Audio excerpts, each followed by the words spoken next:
হুজুর আসসালামু আলাইকুম। ওয়ালাইকুম আসসালাম। ভালো আছেন? আলহামদুলিল্লাহ। তো হুজুর যদি কিছু মনে না করেন, আমি আসলে একটা প্রশ্ন করতাম। মানে আল্লাহ তাআলা বলেছেন যে তোমরা যা জানো না, যারা যা জানে তাদের কাছ থেকে জেনে নাও, আলেম ওলামার কাছ থেকে তোমাদের অজানা বিষয়গুলো জেনে নাও। জি তো আমি আসলে সেই প্রত্যয় বা আশা থেকে আপনার কাছে একটা প্রশ্নের উত্তর আমি আর কি জানার জন্য আসছি। তো বিষয়টা হচ্ছে, আমরা সাধারণত জানি যে মোহ নির্ধারণ ছাড়া বিবাহ হয় না। আমরা সাধারণত জানি, জি একটা মানুষকে জিজ্ঞেস করলে সাধারণত এটাই বলবে যে বিবাহর আগে প্রথম কাজ হচ্ছে, গুরুত্বপূর্ণ কাজ হচ্ছে মোহ নির্ধারণ করা। তো মোহ নির্ধারণ করা হচ্ছে বিবাহ কার্য সম্পাদনের একটা পূর্ব শর্ত বলে আমরা জানি সাধারণত। কিন্তু পবিত্র কোরআনে এরকম, আমি সূরা বাকারা দিকে শেষের দিকে পড়তে পড়তে আমি এরকম কিছু আয়াতের অর্থ পেলাম, যে সেখানে লেখা আছে এরকম অর্থ, যে তোমাদের কোনো অপরাধ নেই যদি তাদেরকে তালাক দাও এবং তাদেরকে স্পর্শ করনি এবং মোহ নির্ধারিত হয়নি, এক্ষেত্রে কি হবে। এবং তার পরবর্তী আয়াতেও এরকম কিছু লেখা আছে যে যদি তাদেরকে তালাক দাও এবং মোহ নির্ধারিত হয় নাই এবং তাদেরকে স্ত্রীকে স্পর্শ করেছো, এক্ষেত্রে তালাকের এবং বিবাহ সাথে একটা গুরুত্বপূর্ণ আসলে বর্ণনা আছে। প্রশ্ন হচ্ছে এটাই যে যে মোহ নির্ধারণ ছাড়া কি বিবাহ হয়, যদি বিষয়টা একটু আপনি বলতেন হুজুর। আলহামদুলিল্লাহ। আসলে ভাই আপনি খুব গুরুত্বপূর্ণ একটি প্রশ্ন করেছেন, এটি জানা দরকার। এবং অনেক মানুষ আমাদের সমাজে এই ধরনের মাসালাগুলো না জানার কারণে তাদের অনেক ঘাটতি থেকে যায়। জি যার কারণে শরীয়ত গৃহীত কিছু কাজ আমাদের দ্বারা সংগঠিত হয়ে যায়। আল্লাহ পাক আমাদেরকে হেফাজত করেন। আপনি যে প্রশ্নটা করলেন, আমার প্রশ্নটা হচ্ছে যে যদি মোহ নির্ধারণ ছাড়া বিবাহ হয়ে যায় জি তাহলে তার মোহরানাটা নির্ধারণ হবে কি না, জি এবং মোহ নির্ধারণ করেনি বিবাহ হয়েছে, আবার স্বামী স্ত্রী একসাথে মিলনও হয়েছে, এক্ষেত্রে মোহরটা কিভাবে নির্ধারণ হবে, এটা তো আপনার প্রশ্ন। কীভাবে বর্তাইবে? জি ভাই, আপনার প্রশ্নটা অনেক চমৎকার। এটি পবিত্র কোরআনুল কারিমের সূরাতুল বাকারার 236 নং আয়াতে আল্লাহ সুবহানাহু ওয়া তাআলা সুস্পষ্টভাবে এটা বর্ণনা করেছেন। এবং এই আয়াতের ব্যাখ্যা করতে গিয়ে ব্যাখ্যা গ্রন্থকার ফেকার কিতাবের মধ্যে উল্লেখযোগ্য একটা কিতাব, হানাফি মাসলাকের মজবুত একটা কিতাব আমরা জানি, সেটা হলো কুদরি। এই কুদরির আবার একটা সরা আছে, এর নাম হচ্ছে হেদায়া। জি এই হেদায়া কিতাবে এবং ফতোয়া স্বামীতে তালাক অধ্যায়ে এই বিষয়টি স্পষ্টভাবে আলোচনা করা হয়েছে। সেখানে বলা হয়েছে যে কোনো নারী পুরুষ যদি তাদের বিবাহ হয় এবং মোহর যদি তারা নির্ধারণ না করে, মোহরটা তো এমন একটা বিষয়, এমন একটা গুরুত্বপূর্ণ বিষয় যে মোহর যদি নির্ধারণ নাও করে তারপরে এটা অটোমেটিকলি নির্ধারণ হয়ে যায়। আচ্ছা আচ্ছা বিবাহ বন্ধনে আবদ্ধ হওয়ার পরে এটা অটোমেটিকলি নির্ধারণ হয়ে যায়। কিন্তু মোহরটা চূড়ান্ত হয় কখন? চূড়ান্ত হয় যখন স্বামী স্ত্রী একসাথে মিলন হয়।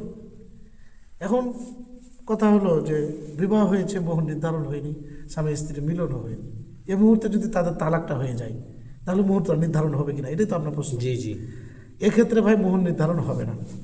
তবে এক্ষেত্রে কোরআনে বর্ণিত যে বিধান সেটি হচ্ছে যে যে ব্যক্তি স্ত্রীর সাথে স্পর্শ করার আগেই স্ত্রীকে তালাক দিয়ে দিচ্ছে বা স্ত্রীকে তার বন্ধনে রাখছে না, জি জি ওই ব্যক্তির জন্য উচিত হলো মহিলাকে কিছু তার খরপোশ কিছু দিয়ে দেওয়া, তার সামর্থ্য তার অনুযায়ী। সামর্থ্য অনুযায়ী। হ্যাঁ, এক্ষেত্রে যদি ধনী ব্যক্তি হয়, সামর্থ্য ভালো আছে, আরও কিছু তাকে দিয়ে দেওয়া। জি। গরিব ব্যক্তি হলে তার সামর্থ্য অনুযায়ী তাকে কিছু, তার সম্মান হিসাবে তাকে কিছু দিয়ে দেওয়া। জি জি তবে মোহর কিন্তু চূড়ান্ত হয়নি, মোহরটা ঝুলন্ত আছে। আচ্ছা তো মোহর চূড়ান্ত হবে কখন? বিবাহের পর, যখন স্বামী স্ত্রী একসাথে মিলন হয় তখন। এবার আসেন, বিবাহ হয়েছে, মোহর নির্ধারণ হয়নি, স্বামী স্ত্রী একসাথে মেলামেশাও হয়েছে, এক্ষেত্রে যদি স্বামী স্ত্রী পরামর্শক্রমে মোহরটাকে নির্ধারণ করে ফেলে জি সমঝোতার ভিত্তিতে, তাহলে তো আলহামদুলিল্লাহ মোহর নির্ধারণ হয়ে গেল। এই অবস্থায় যদি স্বামী তালাক দিয়ে দেয় তাকে নিষ্পে মোহর দিতে হবে, যেটা স্বামী স্ত্রীর পরামর্শের মাধ্যমে, চুক্তির মাধ্যমে যেটা নির্ধারণ হলো। জি জি আর যদি এমনটি হয় যে স্বামী স্ত্রী নির্ধারণও করলো না, তাদের ভিতরে কোনো বিষয়টা নিয়ে আলোচনাই হলো না, জি তাহলে অটোমেটিকলি মোহরের মিছিল ওই পুরুষের উপরে এটা ওয়াজিব হয়ে যাবে। মোহরের মিছিল, আচ্ছা, মোহরের মিছিলটা কি? মোহরের মিছিল হচ্ছে যেই নারীর সাথে বিবাহ বন্ধনে আবদ্ধ হয়েছে ওই নারীর সমমর্যাদার কোনো মহিলা, এটা হতে পারে তার নিজের বোন, বা নিজের চাচাতো বোন অথবা প্রতিবেশীর মধ্যে তার সমপর্যায়ের শিক্ষাগত দিক দিয়েও হতে পারে, আর্থিক দিক দিয়ে হতে পারে, মর্যাদার দিক দিয়েও হতে পারে। তো সমপর্যায়ের কোনো এক মহিলার মোহর তার উপরে বর্তাইবে। বর্তাবে, এটাকে বলা হয় মোহরে মিছিল। তো তাহলে এক্ষেত্রে যদি বিবাহের পর মানে মোহর নির্ধারিত হয়নি, বিবাহ হয়েছে, তাদের মধ্যে স্বামী স্ত্রীর মধ্যে মেলামেশাও হয়েছে, জি, কিন্তু মোহর নির্ধারণটা তারা নিজেদের মধ্যে সমঝোতা করে নাই, করে নাই। এক্ষেত্রে তাহলে স্ত্রী তার সমমর্যাদা কোনো নারীর সমমর্যাদা কোনো নারীর যত পরিমাণে মোহর ছিল বা আছে সেটা কি সে নারী গ্রহণ করতে পারবে তাহলে? হ্যাঁ, অবশ্যই গ্রহণ করতে পারবে। তার সমমর্যাদার যে নারী, তার চাচাতো বোন হোক, নিজের বোন হোক, প্রতিবেশী হোক, জি জি। তার সমমর্যাদার নারীর যদি 5 লক্ষ টাকা মোহর থাকে, তাহলে ওই পুরুষের উপরে ওটা ওয়াজিব হয়ে যাবে যে তাকে 5 লক্ষ টাকায় মোহর দেওয়া। দিতে পারবে। কারণ তাদের একটা মূর্খতা, তাদের একটা অজ্ঞতা এটাই যে তারা মোহর নির্ধারণ ছাড়াই তারা বিবাহ বন্ধনে আবদ্ধ হয়েছে, আবার স্বামী স্ত্রী একসাথে মিলনও হয়েছে, জি। মোহরটা চূড়ান্ত হয়ে গেছে। হ্যাঁ, মোহর চূড়ান্ত হওয়ার আগে যদি স্বামী স্ত্রী পরামর্শক্রমে যদি করে নিত, তাহলে ইসলাম এক্ষেত্রে তার ক্ষেত্রে কিছু শিথিলতা রেখেছিল। কিন্তু সে যেহেতু নিজের অজ্ঞতার কারণে মোহর নির্ধারণও করেনি, আবার স্বামী স্ত্রী একসাথে মিলনও হয়ে গেছে, এক্ষেত্রে মোহরের মিছিল তার উপরে ওয়াজিব হয়ে যাবে। তার সমপর্যায়ের মহিলার যদি 5 লাখ টাকা হয়, 5 লাখ টাকায় পুরুষকে দিতে হবে। যদি 10,000 টাকা হয়, 10,000 টাকায় ওই পুরুষকে মোহরানা দিতে হবে। এটাই ইসলামের চূড়ান্ত বিধান। তো প্রিয় দর্শক, আপনারা শুনলেন যে হুজুর, আমি কিছু প্রশ্ন করাতে হুজুর বেশ গুরুত্বপূর্ণ কয়েকটা বিষয় খুব খোলাসা করে বললেন যে মোহর নির্ধারিত ছাড়া বিয়ে হলে এবং তাদের মধ্যে যদি মেলামেশা না হয়, সেক্ষেত্রে মোহর নির্ধারণটা আসলে একটা গৌণ বিষয়ের ক্ষেত্রে পুরুষের সামর্থ্য অনুযায়ী, ধনবান তার ধন অনুযায়ী কিছুটা দিবে, এবং যদি সংকটাপন্ন ব্যক্তি হয় তারও অবস্থার অনুযায়ী কিছুটা দিবে। এটা হচ্ছে যে সৎকর্মশীলদের একটা বৈশিষ্ট্য। এবং মোহর নির্ধারিত যদি না হয়, বিবাহ হয়ে গেছে এবং স্বামী স্ত্রীদের মধ্যে মিলনও ঘটে গেছে এবং তাদের মধ্যে মোহর মিছিল মোহরটা নিজেদের মধ্যে সমঝোতা করে নির্ধারিত হয় না। নির্ধারিত হয়ে গেলে কিন্তু খুব ভালো, কারণ তাদের উভয়ের জন্য যাতে যেটা সহনশীল বিষয় সেটাই হতো। কিন্তু যদি মোহর উভয় নির্ধারিত না করে, তাহলে কিন্তু এক্ষেত্রে নারীর একটা ব্যাপক পাওয়ার বলেন বা ক্ষমতা বলেন বা অধিকারের কথা বলা হয়েছে, কারণ তার সতীত্বের একটা মূল্য আছে। সেক্ষেত্রে তার যে সমপর্যায়ের স্ত্রী, তার সমপর্যায়ের একটা নারীর কথা হুজুর বললেন যে তার বোন বা চাচাতো বোন, সেক্ষেত্রে তার যত পরিমাণ সর্বোচ্চ যদি 10 লাখ টাকা যদি মোহর থেকে থাকে, নারীটা তবে এক্ষেত্রে একটা বিষয় একটু স্পষ্ট করি। আচ্ছা বলেন। মহিলা যদি বলে যে আমি নির্ধারিত মিছিল যেটা আপনার উপরে ওয়াজিব হয়ে গেছে, আমি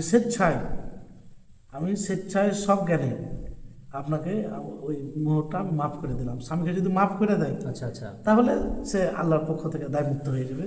স্বামীর উপরে কোনো দায়িত্ব মোহরের ব্যাপারে আর থাকবে না। আর যদি মহিলা বলে যে না, আপনি মোহর নির্ধারণ করেননি, ইসলাম যেটা বলছে ও অনুযায়ী আমি মোহর চাই, তাহলে মোহরের মিছিল যে পরিমাণও নির্ধারণ হয়ে থাকুক না কেন, তার নিকটাত্মীয়, তার সমপর্যায়ের মহিলা, ওই পরিমাণে তাকে মোহর দিতে হবে, এটাই চূড়ান্ত। এক্ষেত্রে নারী বলবে যে আমাকে যেটুকু শরীয়ত বিধান দিয়েছে আমি সেটুকুই মানে কার্যকর বা বলবৎ করতে পারবো। হ্যাঁ, তবে স্বামীও মানতে বাধ্য। স্বামীও মানতে বাধ্য। তো প্রিয় দর্শক, শুনলেন গুরুত্বপূর্ণ একটা বিষয় হুজুর আলোচনা করলেন। আমরা মাঝে মাঝে এভাবে আড্ডাতে বসি এবং এরকম অনেক অজানা বিষয়, ছোট ছোট অজানা বিষয় আমাদের ক্লিয়ার হয়। তো হুজুরকে ধন্যবাদ আমাকে সময় দেওয়ার জন্য। আশা করি ভালো থাকবেন এবং আপনারাও ভালো থাকবেন। আশা করি আপনারা আমাদের পাশে থাকবেন। আসসালামু আলাইকুম। ওয়ালাইকুম আসসালাম।